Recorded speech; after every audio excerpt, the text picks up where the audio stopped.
Brilliant. It's a very nice one. All right, let's get going. I'm delighted to be here today to talk to you about a very preliminary piece of work. My name is Sean Ennis. I'm the director of the Center for Competition Policy, and today I'm going to be talking about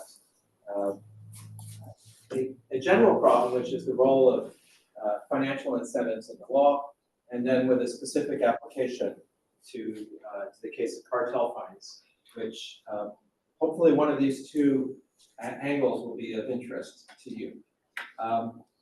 As I say, this is really a beginning stage piece of work. So that's part of the idea, just to illustrate to everyone at CCP that you don't always need to have a finished paper or be almost done before you get comments. Sometimes you might want to get comments early on.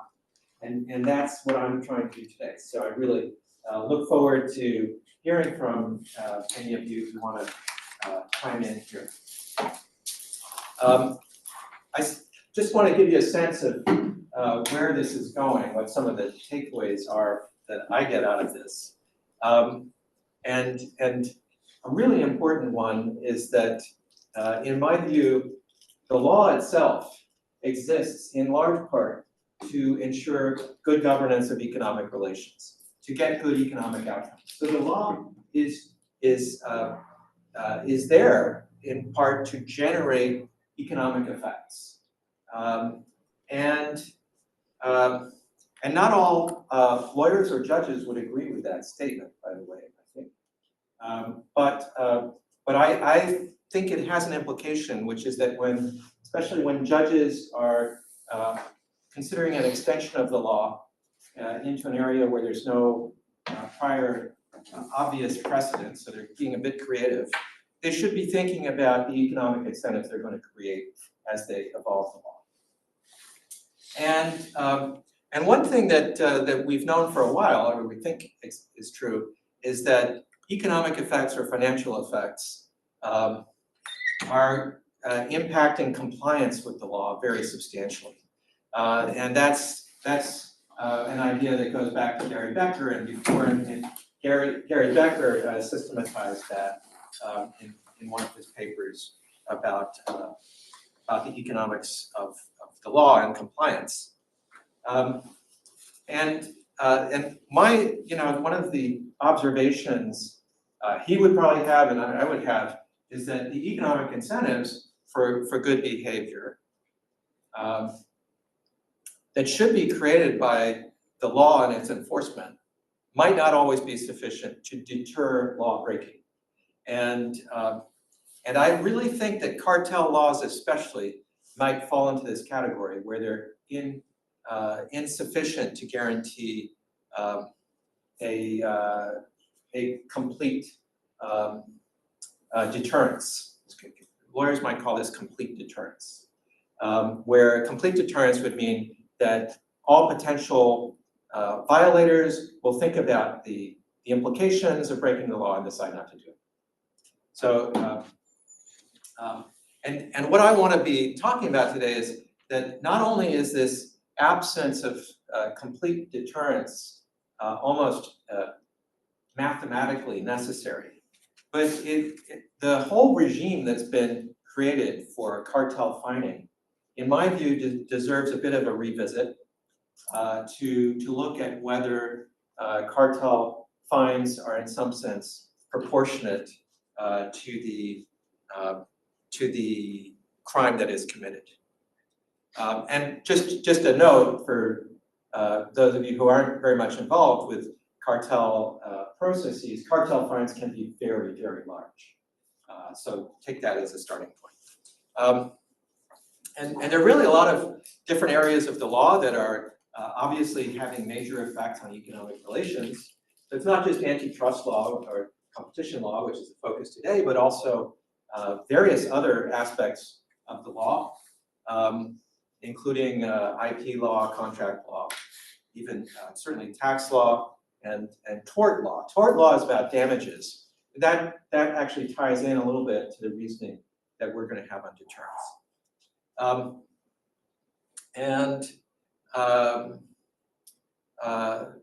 I think that a lot of cartel law and other types of fining capacities of government are largely precedent-based. So judicial precedent really matters in these areas. And then what we need to do is to make sure that the right economic incentives as policymakers are being built into the law. And so this is especially relevant for lawyers who are influencing the structure of the law usually. If you look at parliaments, most members are lawyers. So it's really, this is very relevant for those people who are determining the structure of the law. And there's all sorts of behaviors that are influenced by the economic impacts of the law. So obviously, whether you enter long-term contracts is a crucial aspect of growth in the long run. A lot of behavioral norms grow up and are encouraged by the law. The fact whether products are safe or not is encouraged by the law. Whether when you go to a gas station and you put a liter in your car, is that an accurately measured liter or not? That's going to be enforced by one aspect of law enforcement. And lying about your products, all these things are, when they're not socially desirable, are prevented to some respect by the law. And there is before we get into the cartel point, I did want to certainly acknowledge that there's a risk of being over-economic in the analysis of the law. And a lot of lawyers may worry about this, which is that if you try to say people should be governed entirely by economic incentives, then some of their other natural or could be called intrinsic incentives may be reduced. So things like civic duty or moral concern, these are really valuable instruments for creating good social behavior. And if people start to feel like, oh, my compliance with social norms should be driven by purely economic criteria, some of these other aspects may be driven out or reduced. So that could indeed be a concern, which is not one that I'm going to focus on today, but I recognize that it's out there. So what are the economics of complying with the law?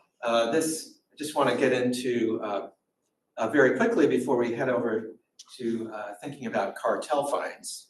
The idea is that an entity, it could be a person, it could be a business, it could be an association, will make a decision about whether to break the law based on cost-benefit analysis.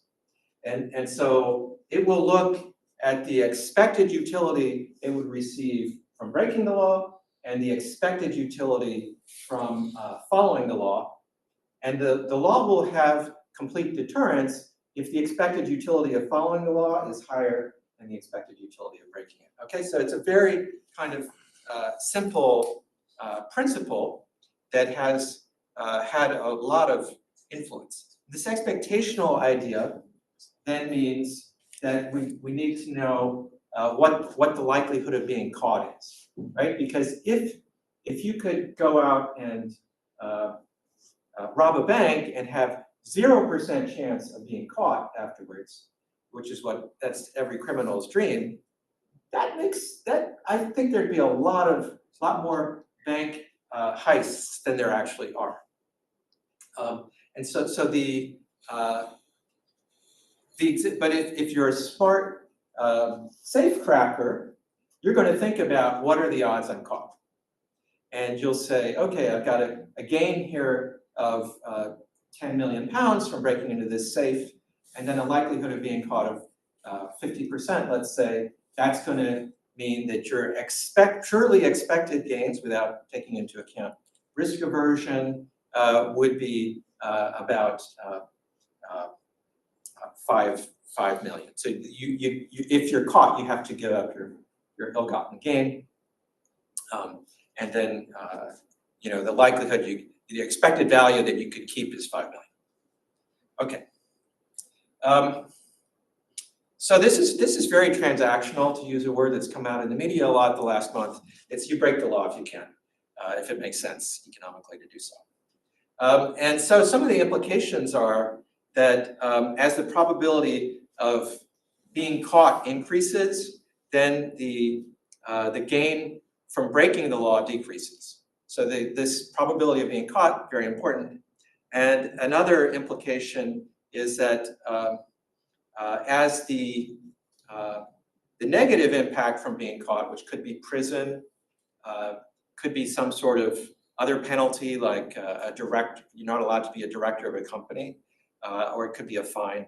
As those things become harsher, again, the pecuniary gain from breaking the law decreases.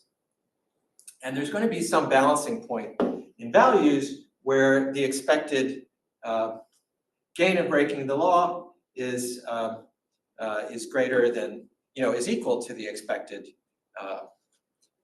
gain from not breaking the law. So this is where Becker gets this idea that there's going to be some optimal law breaking that takes place, and so these probabilities and the fines really matter a lot for influencing a economic calculator's calculation. Now, what I want to do today is really step back. Yes, John, just before we move on, so in all this, you assume that there are no type 1 and type 2 errors in adjudication? No. Because that makes it. That's right. We're going to abstract away from type 1, type 2 errors. That makes a big difference too. Why? I mean, the reason for not use is shoot them all, which in its principal-agent terms is exactly that. Is exactly the fear of that. Yeah. Sean? Yes. Also, not that it might matter a lot, but in the previous slide, you might consider which one is more negative of the two. So is it more effective at probability of the fine? Call it, say they are the same. Oh yeah. Well, there are effects that are right. Effects that are moving in similar directions. I mean, Peter, I know, has thought a lot about this before with respect to the probability of being caught in cartels But no, what I think what Franco is referring to is it the severity of the punishment or the certainty of the punishment that matters more? yeah. So if the punishment is death, then I guess you call that an infinite punishment, and it's really going to be very effective in deterring. Is that? Even from this equation, you can say under which condition one dominates the other, under which condition the two have the same effect. They both have the same sign, yes, but the magnitude might be different. You can look at the magnitude if you want. It's not changing magnitude. Yeah, it depends. So it depends a lot on this utility function, right? Yeah, that's right. And a utility function with respect to money may be a very simple one, whereas with respect to prison, that's maybe a bit harder. But I mean, there's also in terms of there's a discounting going on here. So empirically, the first one has a lot of power. So increased probability really make a big difference. Empirically, it's really hard to get much in terms of, there's a little bit of effect of the size of the fine, but that's not what drives it. It seems to be not what drives it. So there's some recent stuff from the Czech Republic on driving offences, for example. On what? Driving offences, speeding.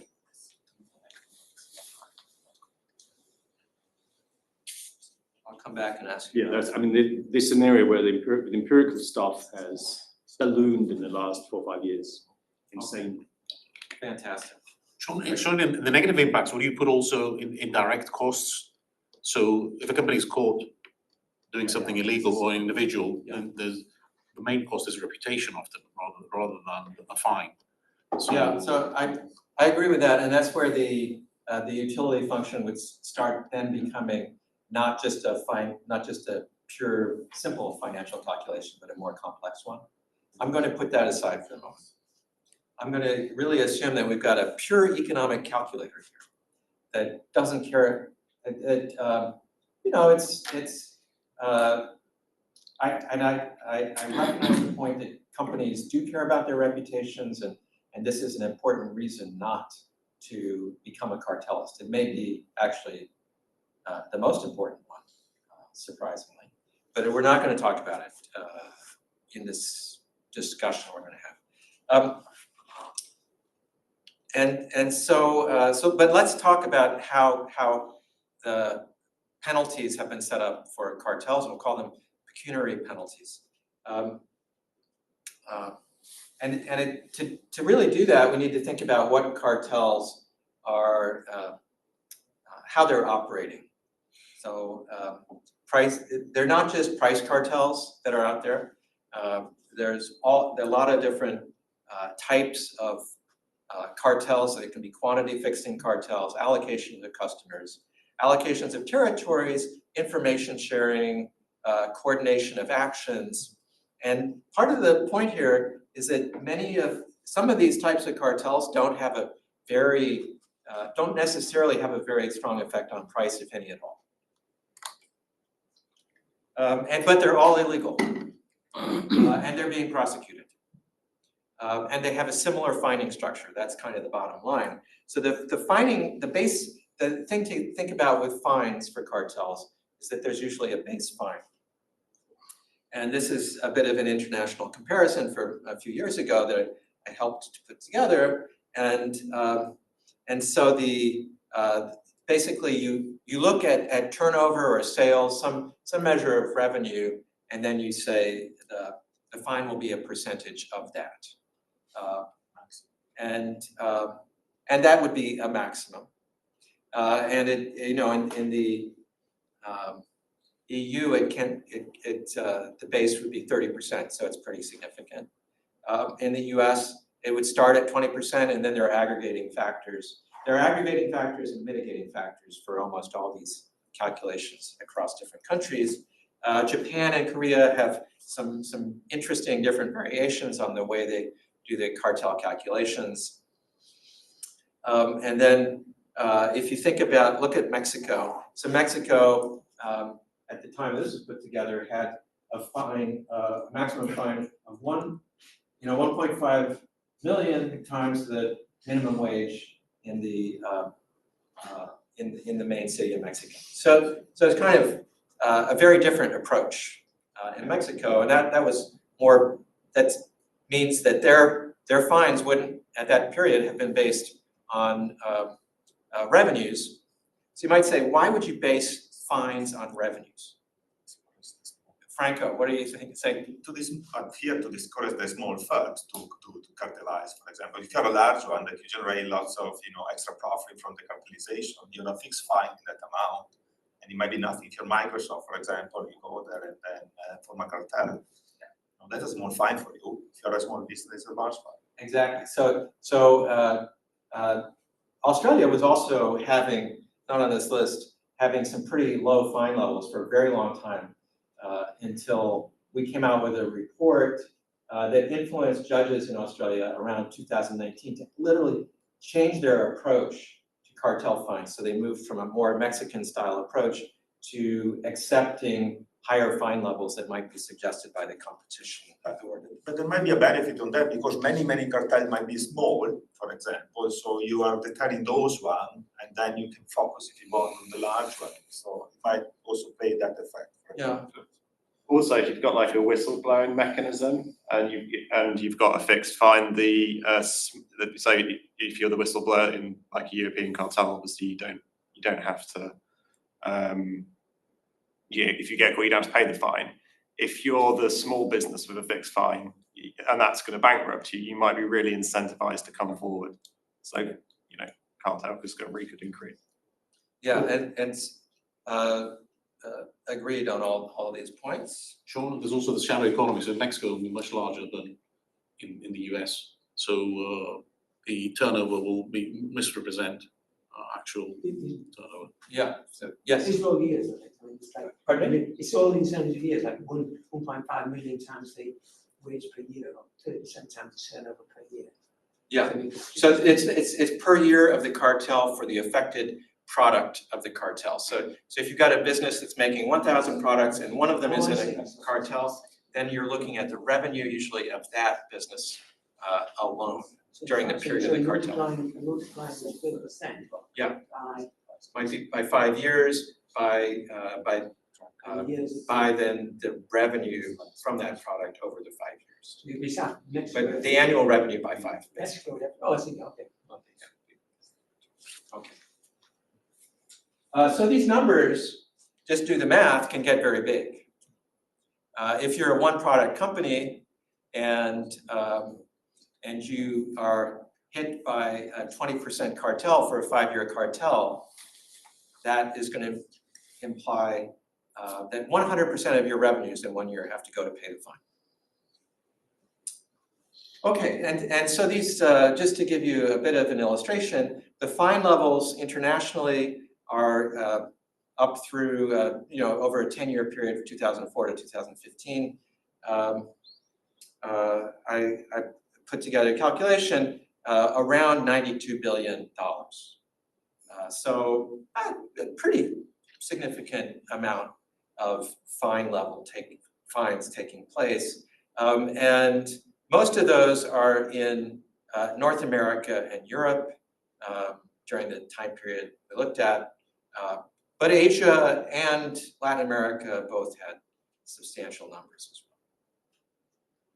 So what I wanted to do was go through some examples of particular types of cartel cases and think about the fines that would be applied in those cases and the deterrence level that might exist in them. So I'm going to go through 5 examples. Yes? In this example, can you also specify the difference between turnover? Because you're talking about here almost like revenue, but sometimes turnover is beyond revenue, is how much you produce with other products as well, and that is set as a percentage. So that's why sometimes it's hard to know that the turnover when it's just 30% of the revenue generated with that product, or versus, if you are a multi-market company, the turnover is much larger than that. But it's not. It's always to do with the product. It's relevant. Is it relevant? Well, but you have but the thing that's missing is the 10% turnover cap. Yes. So I mean, which has massive impact on how you do this, because it affects the number of years you try and prove the cartel existed for example. That is the overall turnover It's the of the overall company. Right? Yes. So yes, so if you're a multi-product multinational, you're screwed. But if you're clever and organize your company so you're very slim, then maybe not so much. It kind of suggests that economies of scope might not be as big as you think if you are intent on colluding. So it's best to be a group of uni-product companies. That is probably better, yeah. Like cement companies, for example, might be uni-product. Funnily enough, yes. Very They would rare- never do it. Very rarely combined with others. No, But no. Quite a few years there though. Yeah. So let's talk about some cases. In the first example, and let's assume you've got a 5-year cartel, okay? And then after 5 years, the cartel is discovered. So in example 1, the cartel participant is a company that only makes the cartel product. So this is kind of what Morton was talking about. It has total revenues of 10 million per year, profits of 2 million per year, which are distributed to shareholders, so that it's not, the profits aren't hanging around in some account. And then the fine amounts to 30% of the total revenue of the cartel product. That gives you a fine, I think, of $15 million. Now let's now talk about, and that might then be modified by the constraint that Morton was talking about of the total turnover of the company. Then we've got a cartel participant that's a multi-product company. The company overall has 100 million in revenue. The cartel product revenues are 10 million. It has annual profits across the enterprise of 11 million. And its fine is going to be 15 million again, the base fine, okay? Now I've got a different situation where you've got hotels sharing information. They know about their own reservation situation, but they don't know about other hotels' reservation situations. And there was a cartel a bit like this for luxury hotels in Paris some years ago. So this is not just a hypothetical type of example. So they know when they're busy, but they don't know when everybody else is busy. That counts as a cartel. counts as, it did for this purpose. And so they shared information directly with each other about when they were, what their occupancy rates were at different points in time. And so these, there are two things that happen from this sharing of information. First of all, prices go up a little bit more in the very busy times because you know better whether, if the others are busy and you, for some reason, were less busy, you know that actually the market is moving towards full occupancy, so you're going to raise your prices.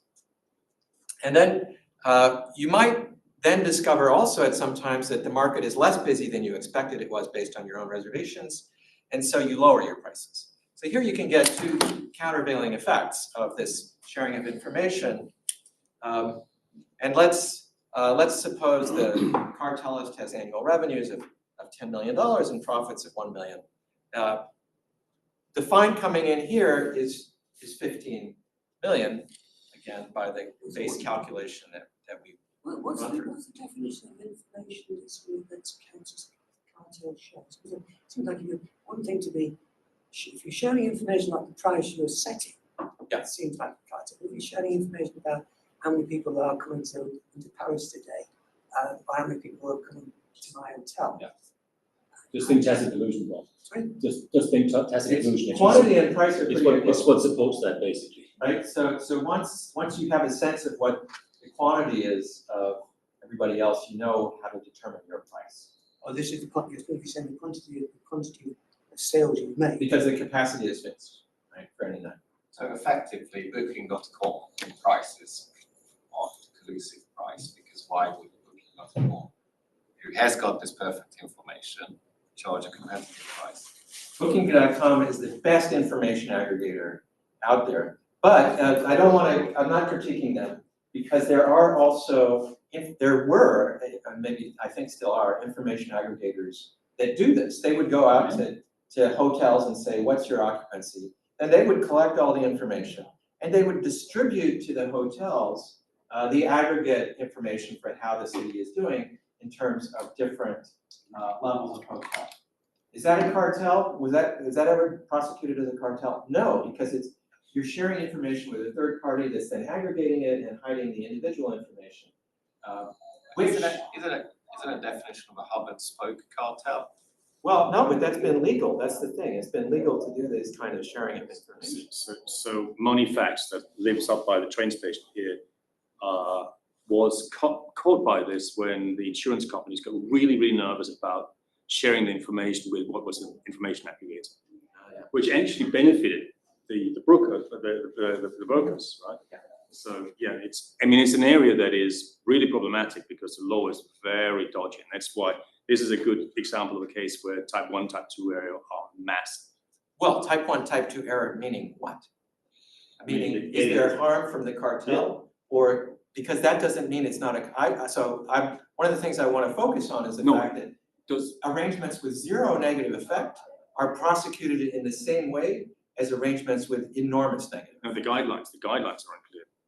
Okay. We haven't had any cases that really nails down what these guidelines in terms of information sharing. And some of the stuff that you read somebody like Bailey and Wish and Bailey on one-side information sharing, and you kind of want to send him a couple of economics papers. It's just, but it's inherently difficult. So just writing guidelines for this would be a nightmare. Franklin. So Sean, what is missing here, maybe you're getting to this point, is that one constraint that you will have on the fine is the fine should not be too high to force exit from the market. You don't want to change the market structure with the fine, and therefore the fine has always, if you want, a bound on that. We're getting there. You're right. And then fourth example, this is a really justifiable cartel. The cartels out there to say stabilize capacity and employment. Let's suppose you've got companies that are building roads. These are, by the way, sometimes involved in cartels. And they've all got assets that are used to build the roads, really expensive assets, and they've got people. And if they don't have work for their people and assets, they've got to raise their price on other projects somehow, right? So it's very understandable humanly that their executives will get together and say, oh, I'm pretty empty right now on my schedule. You're pretty full. Maybe I should get the next contract here, so that I can use my people and my assets. And actually, interestingly, that might lead to a lower cost equilibrium for society than if the cartel doesn't happen. Okay, so this is maybe very controversial what I'm suggesting here, but I really believe that some cartels could be affirmatively well justified and cost lowering for society, which, yeah, it's worth considering. Why isn't it just, Yeah. if you're the firm that you've got, or you've already got lots and lots of jobs, and you're going to have to pay a lot of money to buy in workers. Surely, what you would do is, in a competitive market, you'd be putting in a high tender, wouldn't you? The company that's got a lot of surplus capacity, putting a low tender. So There's a natural mechanism. Why do you need this? Why do you need this cartel? You're sort of saying the cartel is beneficial. Why isn't it done by the market? So there is actually a case like that. So there's cover price, it's called cover pricing. So you might be, because you have to pitch it right. If you pitch an absurd bid, they'll basically treat you as a non-bidder, and they might punish you if you don't bid. So you might not be on the list of people who are invited to bid next time around. But that's what they're scared of, arguably. That's what they say. And so they phone each other up and say, can you just give me a safe, I don't want to win this one. And then they got clattered for that. They got hammered for that and got fined quite a lot in the construction cartel in the UK in a very funny way. Partly because I think what happened there was it was seen as, I think the economists saw it as gift giving, so part of helping with tacit collusion again. Because you can tell your story differently. I got all these contracts and I have only 3 diggers.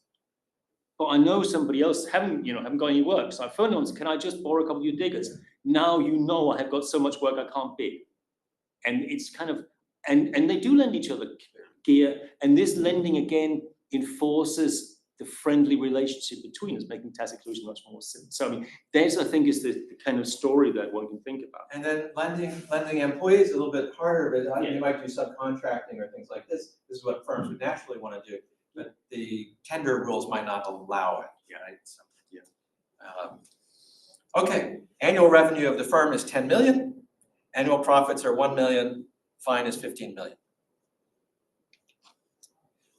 Finally, the last example is a super cartel. This is a really effective cartel with operating in an industry with quite inelastic demand. Okay, and so it turns out that this cartel raises prices by 70%.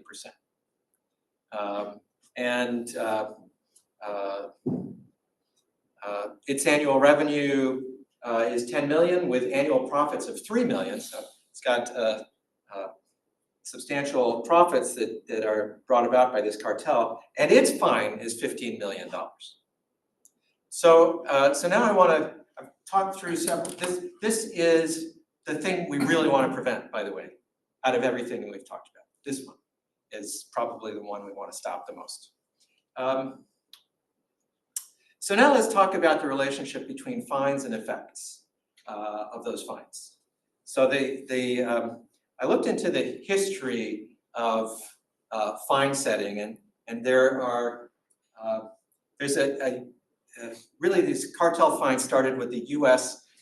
Sentencing Commission, which establishes guidelines for judges. So this is back in the 1980s. It was pretty clear that judges needed more guidance over how to set these fines. Should they set them in the Mexican way, where it's basically some kind of fixed amount that's a maximum, or should it be some other way?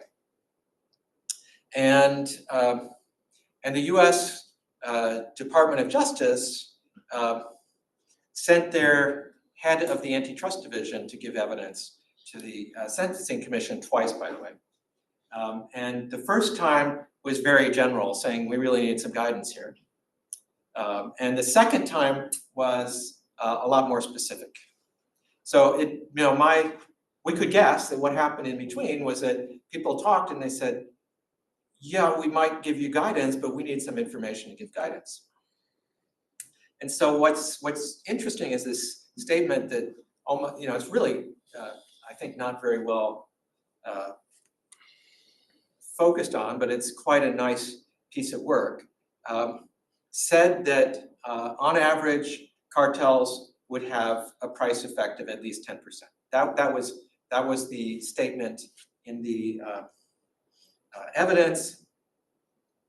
And the other one was that they thought it would be good to focus on the volume of commerce instead of actually determining some sort of actual gain or loss as the basis of fines. So that was for simplicity, because the US courts are very interested in simplicity for their judges. And I'm definitely not denigrating US judges at all, but they are appointed in a fairly different process from some other countries where there's a lot of judicial training, and a lot of them do almost exclusively drugs cases. So they almost never see one of these financial crimes. So some guidelines were useful. It's maybe worth noticing also that there was a private damages bar that was active for cartels in the US for a long time. And there were rules about which purchasers would be eligible to get damages. And then the great thing about the US from a lawyer's perspective is that they were not simple damages, but treble damages. So you get hurt by $1 million, you go in and you sue the company for $3 million. It almost makes it desirable to be, for the crime to be done against you. And it leads to there being more damages cases, respectively, in the US than there might be in other jurisdictions where you have simple damages. The US strongly encouraged all other jurisdictions not to adopt their own mechanism. Kind of an interesting, So that said, you don't get interests in the US, you do in Europe. So depending on the level of inflation, the European damages, the single damages can become almost as large as treble damages because these cases rumble on for so long. So it depends a little bit on that. But yeah. Yeah, and then how the interest rate is calculated even. Oh, yes, yeah. That's That becomes a great discussion. It's a great source of income for lawyers and economists, these cases. Okay, so Fine. I don't think I need to say too much about profits and damages to this audience, but especially for the lawyers among you, the profits, the illicit profits and the damages are not necessarily exactly the same.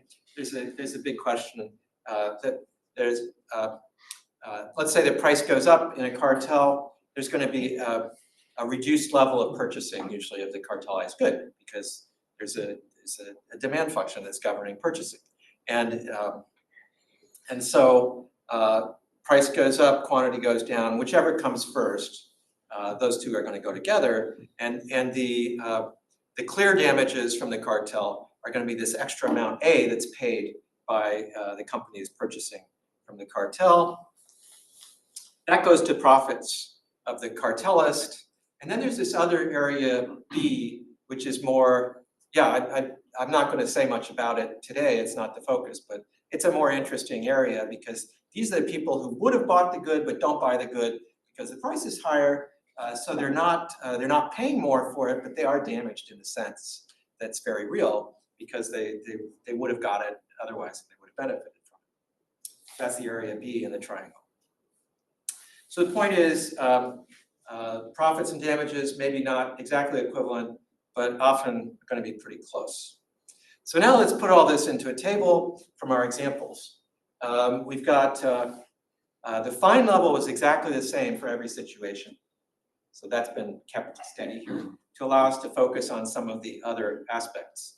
And so the damages to purchasers, we're going to hypothesize were 0 in examples 4 and 5. So that was the two goodish cartels. that I mentioned, and maybe even in example 4, the damages might be negative because there might be societal benefits. And then for examples 1 and 2, those are kind of normal cartels, one that's a uniproduct cartel, one that's a multi-product company. So, but the damages are that they're creating are similar, the extra profits are similar. For the 5th cartel, they have they've created damages. So here I've made it a bit of there's some assumptions about this triangle coming in here, but it's not essential for the table. Damages 20 million, extra profits 15 million. So interestingly, yeah, in this cartel that we really want to stop, the extra profits are equivalent to the fine level. Sorry. Yeah, isn't it the extra profit good here in a sense? It's generating growth, isn't it? Are you working for the central government? The CMA, yeah. I'm not going to comment on that one. Okay, I'll let you do the growth calculation.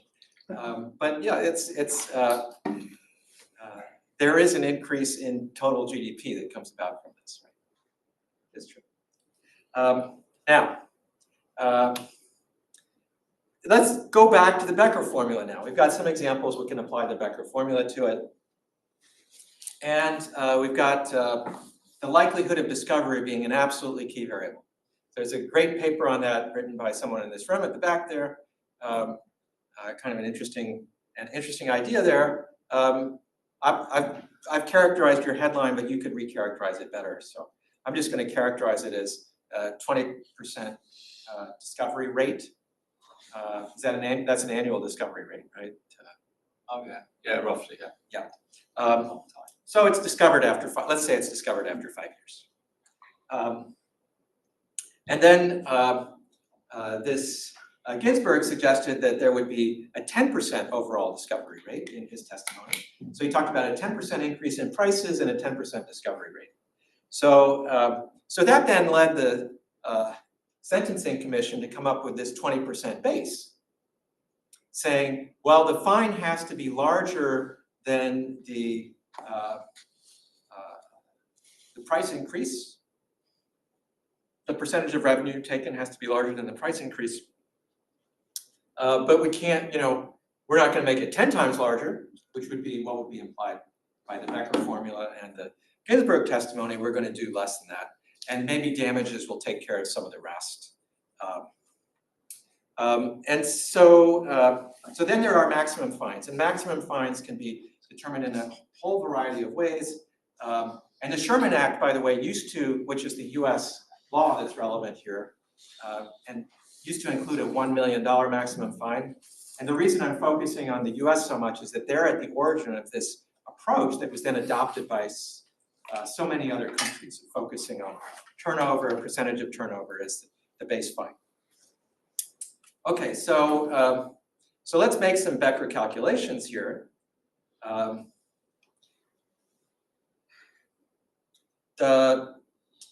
So we can calculate the expected gains over the 5 years from a cartel and the expected losses, and compare them to each other, and then see whether the cartel is deterred or not.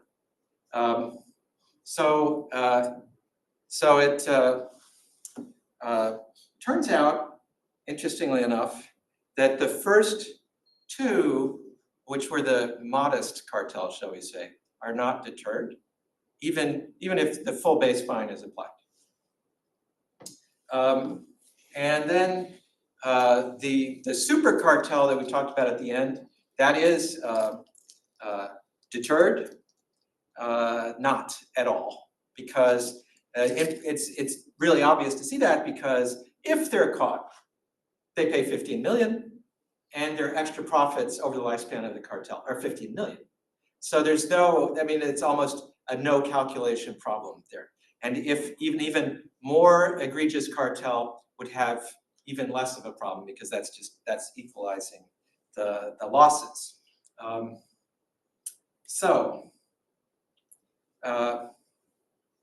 what happens if the probability of discovery rises to 50%, let's say, over 5 years? Then the first 4 cartels would be deterred, but not the last one. And again, the last one basically can never be deterred by probability of discovery, because even if the probability is 99%, this economic calculator is going to say, yeah, but I've got that 1% chance of getting the extra money, and my penalty in case of being caught is 0 if expected value. And then the next point might be a cartelist should consider damages, right? When they're making the calculation of whether to participate in the cartel, they should consider damages. I have to say, most competition authorities do not like this argument. In my experience, they don't want to hear about it because one of the implications is fines can be lower. Fines don't need to be, what matters is the sum of fines plus damages, and if the fines number was okay before there was a damage regulation, now there's a damage regulation, in principle, the fines should be able to go down, right? Well, that part of it they never said, but they always, I mean, in Europe, when we first got the green paper, they were really, really excited because that meant they could have higher, the overall punishment was higher. Yeah. And they were really excited about that, despite the fact that the caps we have on it is totally arbitrary. Yeah. And it's a completely stupid argument. But then so much of that green paper was completely stupid. Where do we go with that? Okay. Yeah, and so I think there are things that are said in the, there's been a lot of pushback to this idea in Europe that I was mentioning. Well, nobody, but not in the U.S. The U.S. has definitely dialed back their fines a little bit, it seems, in response to knowing that some of these international damage claims can be huge. So, yeah, sorry, small digression, but just looking at your numbers. So if you increased your discovery rate to 50% or even higher, what would happen? It'd be really interesting to know the impact of introducing VAR in football, where people are watched, players are watched, they know that they're being watched. They still try to do something that's not allowed. Let's say they dive or they touch the ball with their hands or whatever. They know that the probability of discovery has increased massively because there is now VAR. Yeah. Has that impacted their behavior? Yeah. I don't think it has. No, they do so much less now, come on. They do. So the data actually disagrees with you. There's a really good podcast on this, like I can share it. But yeah, it's just an interesting sort of experiment. That is an interesting one. So, but maybe also the football players are not these simple economic calculators. They're very dumb. Yeah, it's true. Well, no, that's not what I'm saying. But they get into the emotion of the game, the play, right? It's almost uncontrollable, that emotion for a dedicated player. Yeah. And okay, good. I got an agreement from Franco on that. So now suppose the Becker formula is applied. For the last firm, the fine that would be necessary to deter would be over 120% of its revenues. That is never going to happen. So complete deterrence is never going to happen in the one case where you really want it to happen. And that seems to be a fundamental and deep problem with the whole approach to penalization of cartels, from my perspective. So that's, I hope, a statement that then motivates some other thoughts, which are that the minor cartels and the smaller ones, they're getting, there could be a concept of over-deterrence, where they're getting fines that, especially the number 3 and 4, may be too large. What's going on?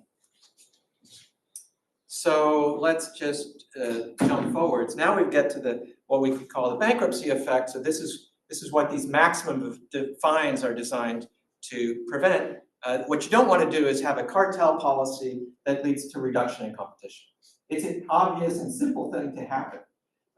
If you have a true deterrence, it would happen. the true deterrent fines would make that happen. Companies would go out of business. And so, keeping in mind the reluctance to drive companies out of business, there are these maximum fine levels. And there's also a possibility, by the way, to reduce the fine for an individual company because of risk of bankruptcy. That's even in there too. How many times has that been done? Maybe once. Not very often. No, actually, I'm not so sure. In the European Commission.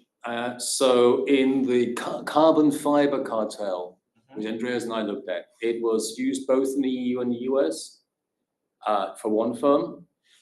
Oddly enough, for the domestic firm, who'd have thought it?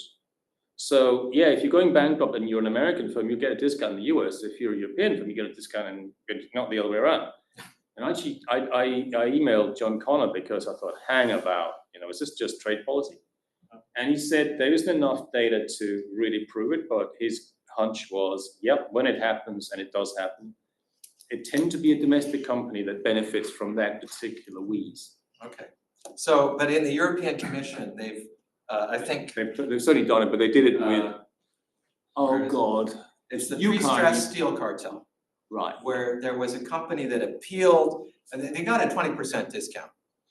And then they appealed against that, saying, even that's too big for us. It's really a very large fine for a small company. And the court completely sided with the European Commission. You can still hammer these people, it doesn't matter. They could afford their lawyers, so clearly they had money. I guess they had some savings, right?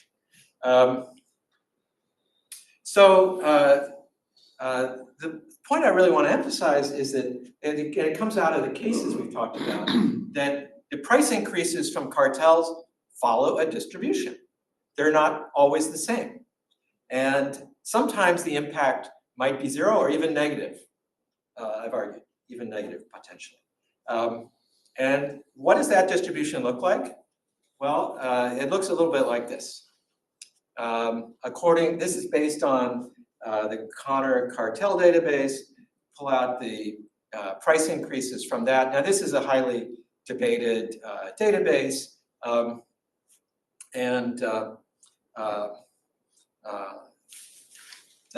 the thing that comes out of here is that there are between 5 and 10% of cartels that are suspected to have no overcharge. And then 0 to 10%, between 15 and 20% of them have a 0 to 10% overcharge. So that's already, about a quarter of cartels having an under 10% effect on price. And then there are some up on the far right that have this huge impact, like the one I was talking about, the cartel you really want to avoid. But look at the data. If it's reliable, these are caught cartels, right? So we don't know that this is representative of the true cartel universe. But the caught cartels and the leniency regime would tend to give an even stronger incentive for the high price increase cartels to be caught. There's not very many, not a high percentage of the total number of cartels. So we got this distribution. Let's just say there is a distribution of effects, and some of them are zero. But the fines are non-zero. They're very big, consistently using a really standard approach. And now we know that we've moved into an era where damage claims are happening all the time, all over the world for cartels. What does that tell me? It tells me that this regime that was set up for the simplicity of judicial decision-making is simple, but it's not attuned to the fine details of cartel breaking, and where a lot of cartels have a zero effect. And so one would think might have a lower fine than in other cases. And so what and for the very large effects, the fine is just, it's not going to be effective in any case. So in either extreme, we've got a problem with the regime. And maybe we know that damages claims are being litigated, they're being decided by judges now, much more than in the 1980s. So it seems like it's possible to estimate damages. And in some countries that is happening, like Chile, where the competition authority estimates damages, where the courts will estimate damages for cartel cases, which can then be used by private follow-on cases, by the way. Kind of interesting. Now, Ginsburg says that simple finding principles should be desired because it will minimize the cost of sentencing, keep down the discovery costs for cartels, and minimize the potential for error. Well, I'm not sure about the minimize the potential for error part. Really, I'm surprised he said that. And he might disagree with that now. I wouldn't be. And so what I'd like to do is bring in Douglas Ginsburg to talk about whether he thinks the finding principles that were instituted in the 1980s are actually appropriate now. And so maybe it would be better to have fines that are in some way related to the damages, the profits that were earned from the cartel. And it seems much more feasible now than it was 40 years ago.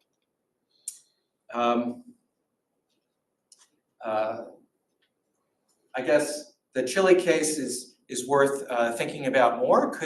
If competition authorities want to encourage deterrence, a very good way for that to happen is through helping to establish what the harm would have been from the cartel.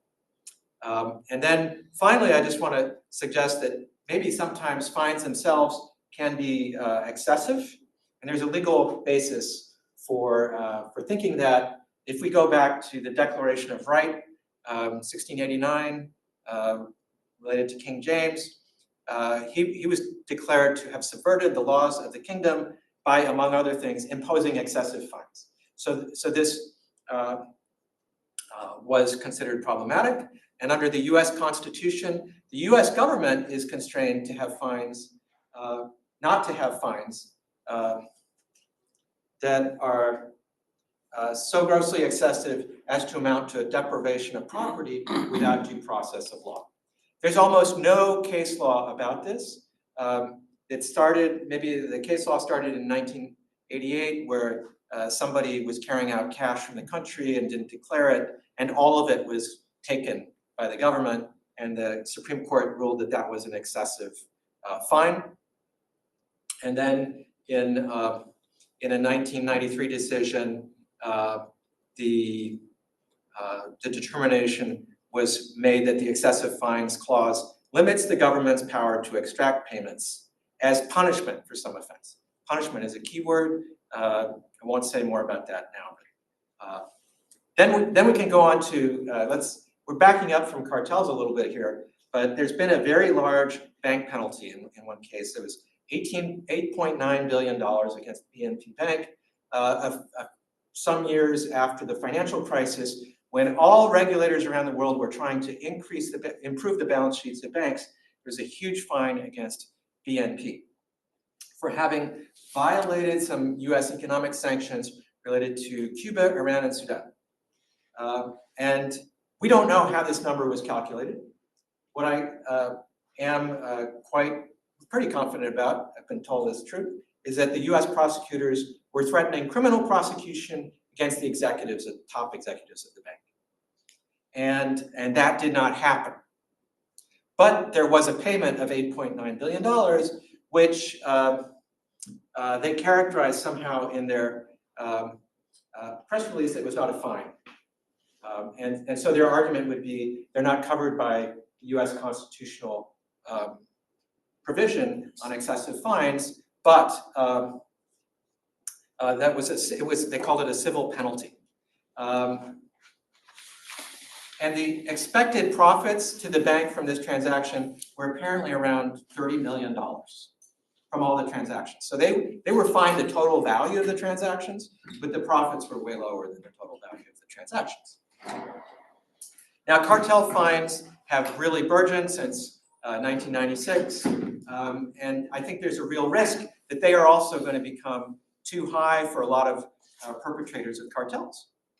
And so that's kind of my conclusion, that for various reasons, we should be quite worried about the standard regime of cartel fining around the world, and maybe considering the pluses and minuses of alternatives to it. I'm not saying that that reconsideration would necessarily lead to a switch, but it might. And it seems like there's a lot of unfairness potentially built into a system where lawbreakers with zero expected effect can pay the same amount as a very serious lawbreaker who's never even going to be deterred by the same fine. So that's it for this presentation. Thank you very much for your attention. Yeah, we can.